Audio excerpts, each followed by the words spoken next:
Good morning, everybody. Sorry this is taking me so long. I've had sort of a really rough week. We had all that rain and my basement flooded.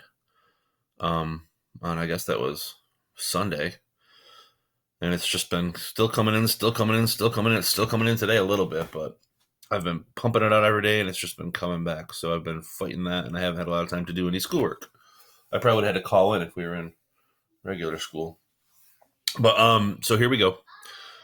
This is your independent reading project. It is the sort of last thing that we're doing for this unit. Um, the good news with me putting it up so late is that you have this week and next week to get done. So this is due not tomorrow Friday, but a week from Friday is when I'm going to have this due.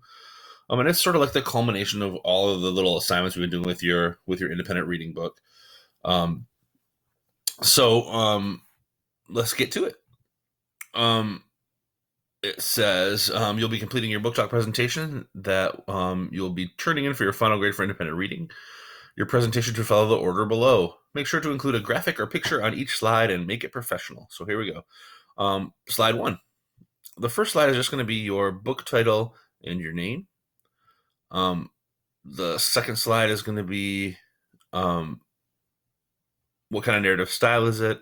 Third slide is protagonist and antagonist. Who are they? Describe them. The fourth, tell me about the setting. The fifth, summarize your story. You'll notice that these are very familiar things that we've already done. Slide 6, what's the main conflict in your book? Make sure for that conflict part, you tell me what the conflict is, but you always say man versus man, man versus society, and so on. So make sure you tell me that and then explain what it is in your book for that one.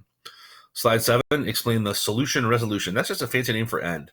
Tell me how your book ends. How do they tie up all those loose ends? Tell me the most important theme from your story for 8. And for 9, tell me about the author of your book. You might want to use the internet for that. Just go around and look up some stuff about your author and tell me a little bit, find a picture, and put it on there. Then it says cite all sources. Your book and any outside sources you use for this presentation. So you're going to have to cite your book. So you're going to have to do a actual bibliography citation for your book.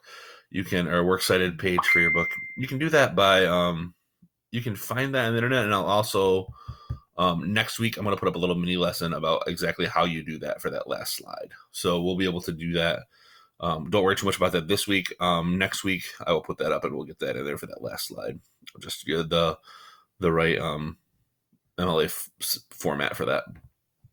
Okay, that is really all there is to it. It's basically taking all these little mini lessons that we've been doing and putting them all together for one thing. I did do an example book project for you, so take a look at this real quick.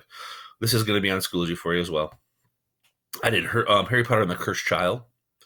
And if you look, I'm not going to read this whole thing out loud to you right now because who wants that? But narrative style, talk a little bit about that. Protagonist and antagonist, I tell you who they are. Setting, where does it take place? The summary. You'll notice I have graphics on every page. Conflict, resolution, what happens at the end, and where's it going to go from here. Theme, and here's my about the author part, and then at the end here I cited the 2 things that I use. So this is the actual book of Harry Potter and the Cursed Child. It's a play, really. And then up here, this is the website that I use to find out the information about J.K. Rowling. So that's how this goes. Again, next week I'll have more information about how we're going to present it, but I think we're going to have a Lime Zoom meeting where it's going to be extra credit. But if you want to present yours to the class, you can get that little bit of extra credit for those of you that are a little behind. I am a little bit behind on grading because of this week, but I will get that caught up this week. So this will be on Schoology for you. Khan Academy, 30 minutes for this week. No Khan Academy for next week, though. So this will be our last Khan Academy week. You'll have next week to get this done, and then actually...